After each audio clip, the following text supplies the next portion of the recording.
Nova fiskalizacija donosi nekoliko bitnih novina u odnosu na prethodnu, ali smo se mi potrudili da korisnici programa Avokado ne menjaju svoj proces rada.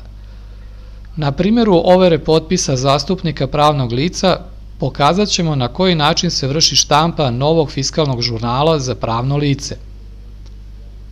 U ovoj fiskalizaciji novina je da se razlikuju žurnali fiskalnog računa za pravno i fizičko lice, pa je veoma važno da se stranka odmah odluči da li želi račun za pravno ili fizičko lice.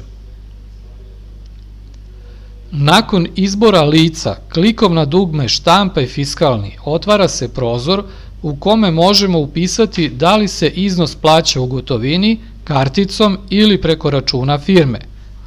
Klikom na dugme Oštampaj automatski se pokreće štampanje računa za pravno lice u A4 formatu na podrazumevani štampač i slanje poreskoj upravi.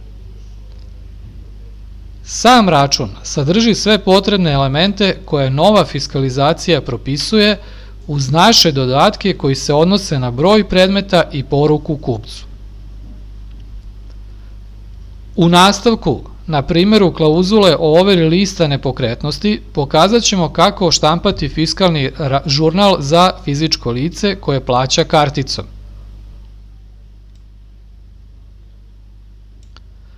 Nakon odabira lica za koje se štampa žurnal, kliknuti na dugme Štampaj fiskalni kako bi se otvorio prozor u kome možemo odrediti iznos i način plaćanja.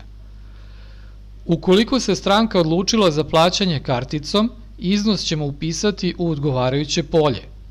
Klikom na dugme Oštampaj automatski se pokreće štampa fiskalnog žurnala za fizičko lice.